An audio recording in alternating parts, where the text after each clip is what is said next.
velvet curtain, unbuttoned promises. I found out about my wife's affair because of a stage cue. The message arrived at 9:11 p.m., a small vibration against the oak of my desk. It said, "Door is behind the velvet, same as last time. No one checks the mezzanine. I'll be there at 9:30. Don't make me wait again." No name. No punctuation wasted on doubt. I should have ignored it. Instead, I stared at the screen long enough to realize the number was one I'd seen in my wife's phone, saved under something innocent. Prop House. I manage a small theater downtown, the kind with velvet seats that remember every season and a ghost light that stays on for superstition and safety. My wife, Maya, designs costumes. We met in the wardrobe room, crawling under a seamstress's table to retrieve a runaway spool of thread. Our vows were written on the back of a lighting grid printout. It felt like the right kind of accidental. I told myself the text was a mistake, meant for an assistant or a stagehand, nothing that required oxygen. But the words knocked inside my ribs with a patient rhythm. Behind the velvet, same as last time. 9:30. So I did what any man with a keyring and too much imagination does. I went to the theater. The night crew had finished notes after rehearsal. The house reeked of sawdust and fresh paint. I sent them home with a sternness I couldn't inhabit. When the last night boss slid into silence, I turned off the lobby lamps and slipped through the aisle shadows toward the stage. The red velvet main drape hung like a secret too full to lie flat. On the left wing, the mezzanine stairs coiled up to the old viewing box we never sell. Too far, too dusty, too perfect for the wrong kind of meeting. I climbed. If you've never stood alone on a mezzanine inside a sleeping theater, you don't know how loudly one hinge can clear its throat. I eased the door, held my breath, and looked down into the VIP box that once held rich patrons and now held no one. A coat lay over the back of a chair, slate wool, feminine, tailored. I didn't recognize it. That should have soothed me. It didn't. My phone ticked again. At the bar, 2 blocks away, caught in a conversation, "Keep the door ajar for me," followed by a single black heart. I slid a hand along the rail and stared at the velvet below like it could answer me. Then a memory entered the room, the way Maya had smelled last Thursday when she came home, late from a fitting. Not our usual muslin and soap, but something nocturnal, a faint spice riding a clean, expensive thread of citrus. I had buried my face in her hair and she'd leaned away, laughing, because the kettle was whistling. There are 1,000 small ways to miss the large ones. I didn't notice the woman until she spoke. "You're not him," she said. The voice came from the far end of the mezzanine box. A silhouette detached itself from the darkness, tall, neat, an outline practicing poise.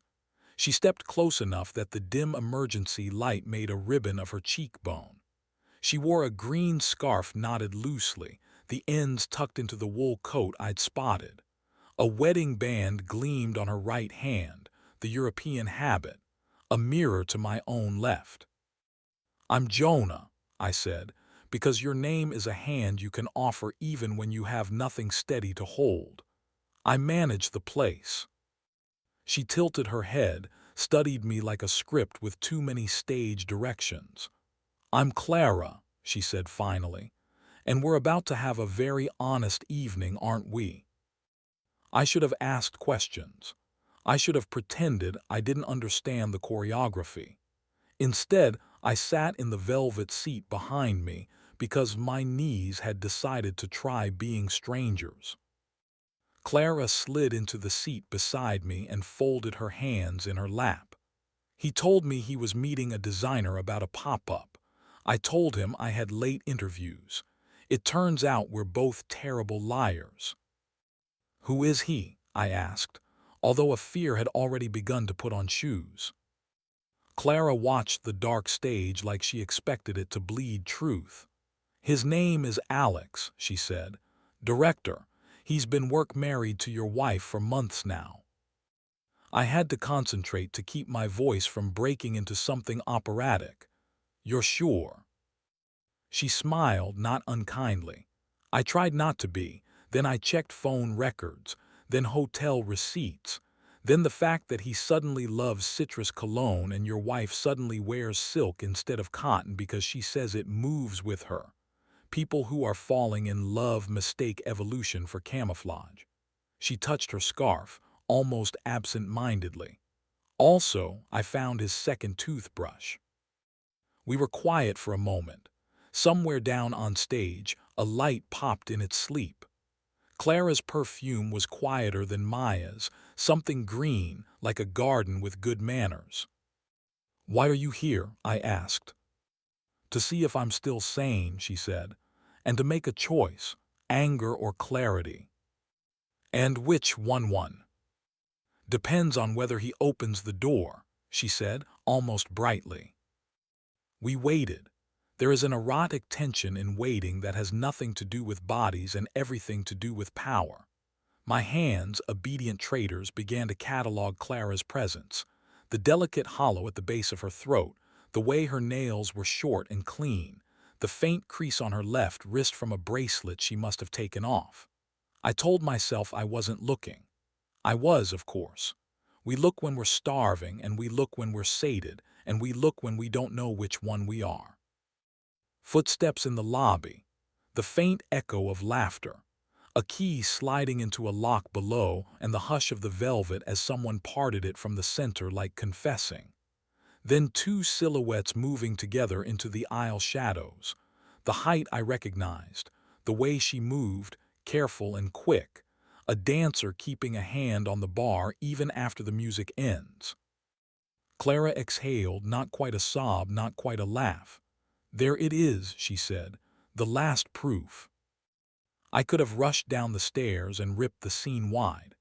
I could have turned on the work lights and announced myself like a curtain speech. Instead, I stayed still, because suddenly the angriest act felt like stillness. The two figures disappeared through the mezzanine door below us, toward the private box. But they didn't come here. They slipped through a side passage to the old music library where we keep fragile scores and forgotten promises. Clara's hand found the armrest between us. She didn't touch me, just bridged the space. "Do you want to see?" she asked. The question was surgical. "No," I heard myself say. "I think I want to decide what I do next before their decisions tell me." She nodded and stood. "Then let's leave," she said. "We'll be ghosts for them tonight." Down in the lobby, the night air reached up the marble like relief. I held the door for her. It's ridiculous what courtesies survive a lightning strike. We stood on the sidewalk like colleagues after an unadvised meeting. "There's a bar across the street," Clara said. "They serve wine that tastes like it wants to apologize. Will you sit with me until I don't shake?" I did. At a two-top near the window, we kept our coats on and used our sleeves as tissues. She told me about meeting Alex at a summer festival, how talent can look like stability if you dress it in the right words. I told her about Maya sewing me into a jacket for our wedding because I'd lost a button, and she said unfinished things deserved a chance to finish themselves. We laughed at nothing. We breathed. When the waiter hovered, we ordered exactly one glass each.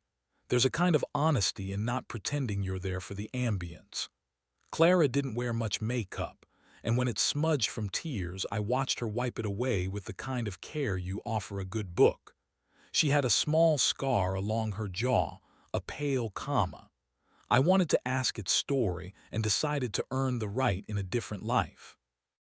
"What happens tomorrow?" she asked finally. "Tomorrow I ask her if she's happy," I said. "If she's not, I let go. If she is, I let go faster." Clara laughed, and it was a sound I wanted to hand back to her unbroken. "Alex will talk about art. He always does when he's wrong. He'll say desire isn't moral or immoral, it's a weather pattern." She studied my face. "What will you say?" "That umbrellas exist," I said, surprising us both. It was past midnight when we walked back toward the theater so Clara could collect her car. The mezzanine light was still on, a yellow coin. We stopped at the base of the steps that led to the staff door. "Thank you," she said. "For what?" "For letting your anger be specific," she said. It made room to breathe. We stood too close, or exactly close.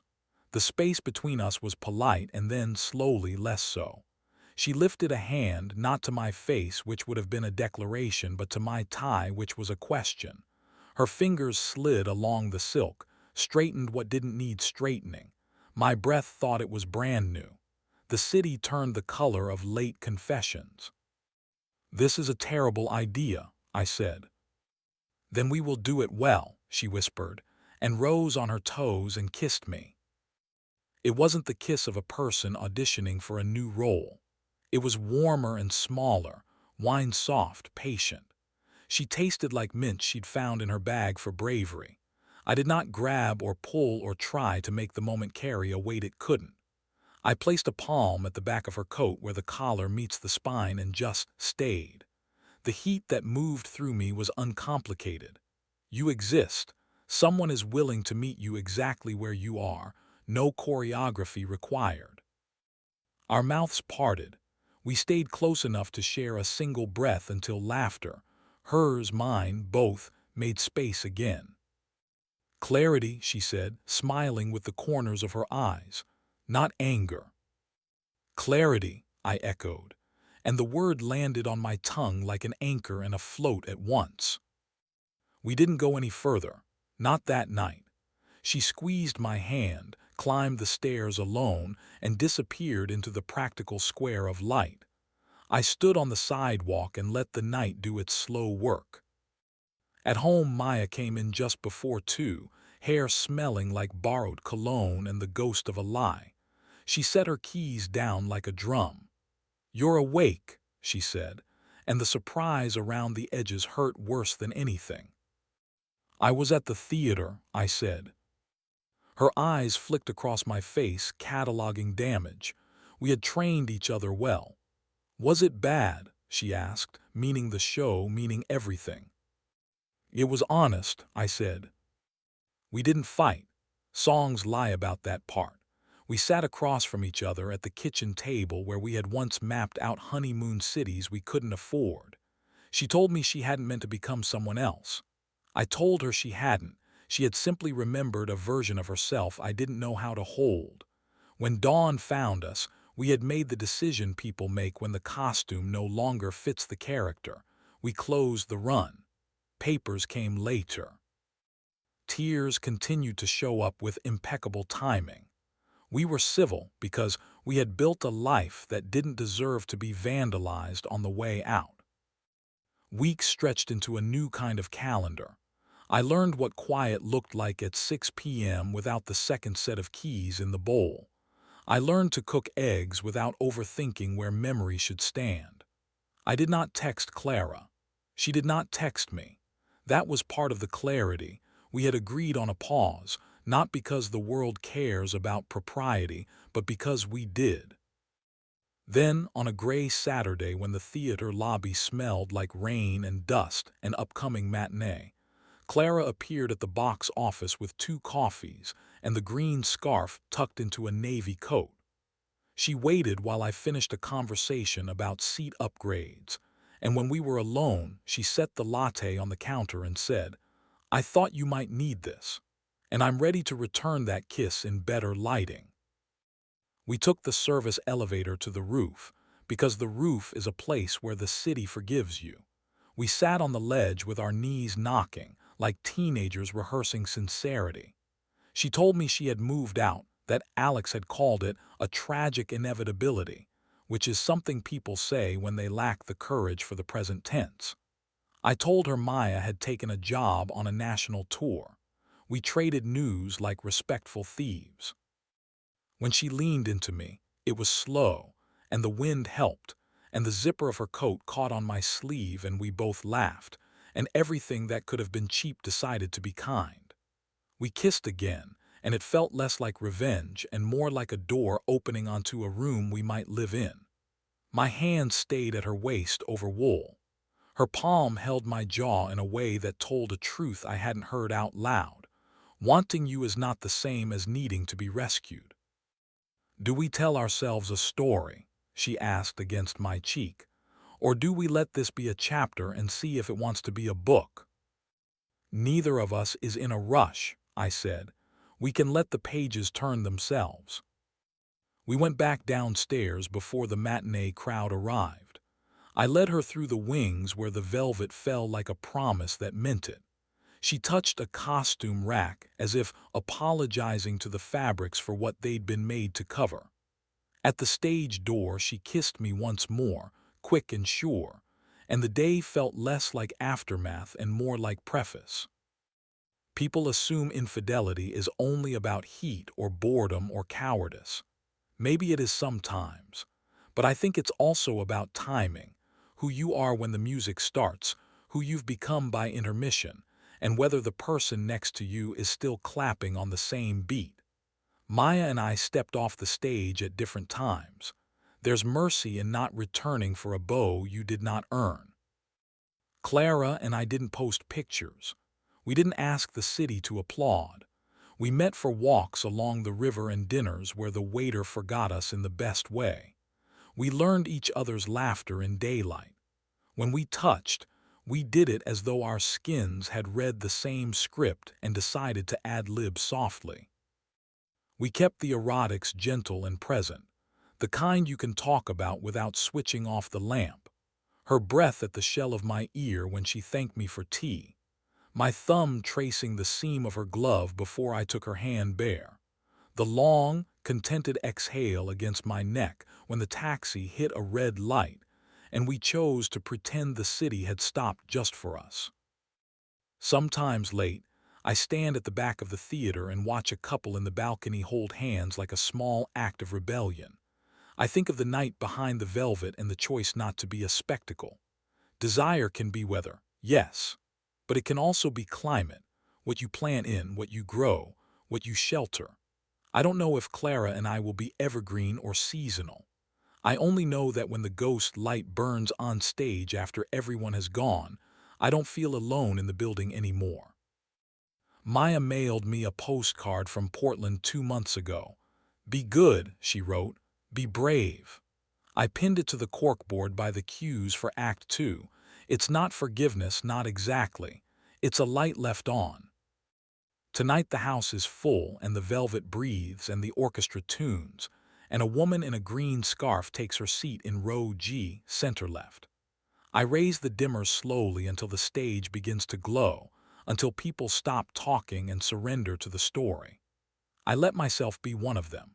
And when the curtain lifts, I think of all the doors we learned to keep ajar for the right reasons, and all the kisses that move like clarity, not anger, through the dark.